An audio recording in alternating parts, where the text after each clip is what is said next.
नमस्ते, प्रणाम दोस्तों। नमस्कार दोस्तों। हम लोग चल रहे हैं आप लोगों को बहुत ही मनमोहक सोहर गीत सुनाने। तो लव कुश का जब जन्म हुआ है उस पे का ये सोहर गीत है, तो आप लोग जरूर सुनिएगा जरूर।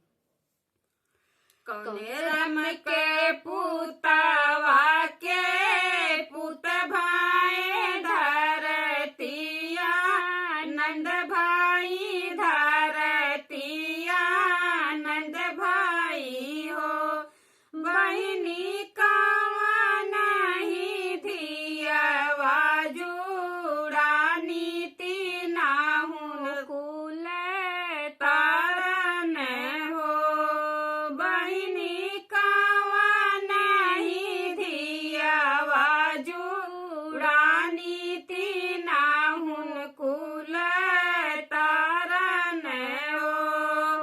दशरथ के पुतवा के पुत भाई धरतिया, नंद भाई धरतिया, नंद भाई हो बहिनी जनक जी के धियावा जुड़ानी तीना हुन कुल तारन, तीना हुन कुल तारन हो बहिनी जनक जी के धियावा जुड़ानी तीना हुन कुल तारन, तीना हुन कुल तारन हो।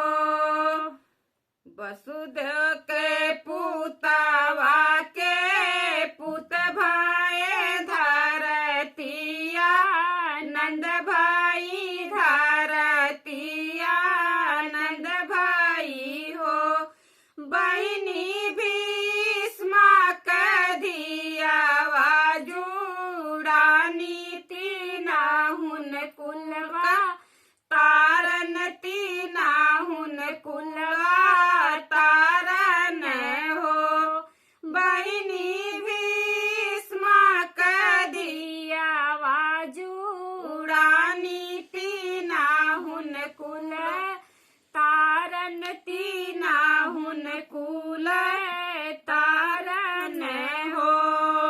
नैहर जुड़ानी माई सुनैना ससुरे कौशल रानी, ससुरे कौशल रानी हो बहिनी साउरी जुड़ानी शीतल रानी, तीना हुन कुल तारन, तीना हुन कुल तारन हो बहिनी साउरी जुड़ानी शीतल रानी, तीना हुन कुल तारन, तीना हुन कुल तारन हो।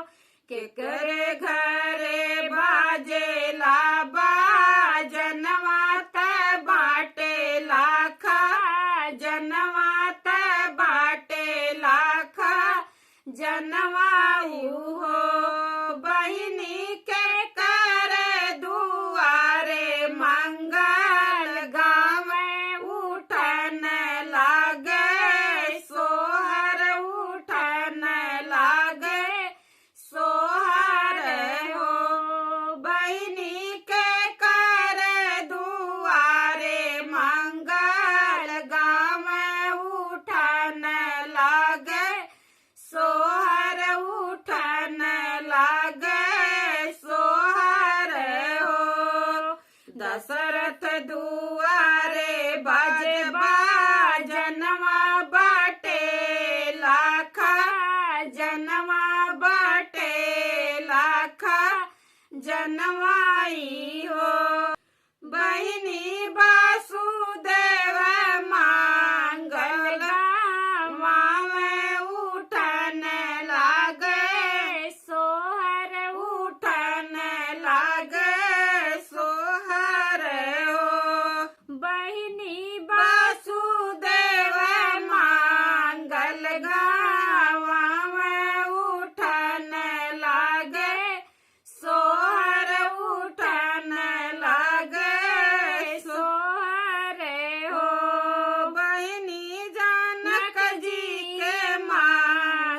गा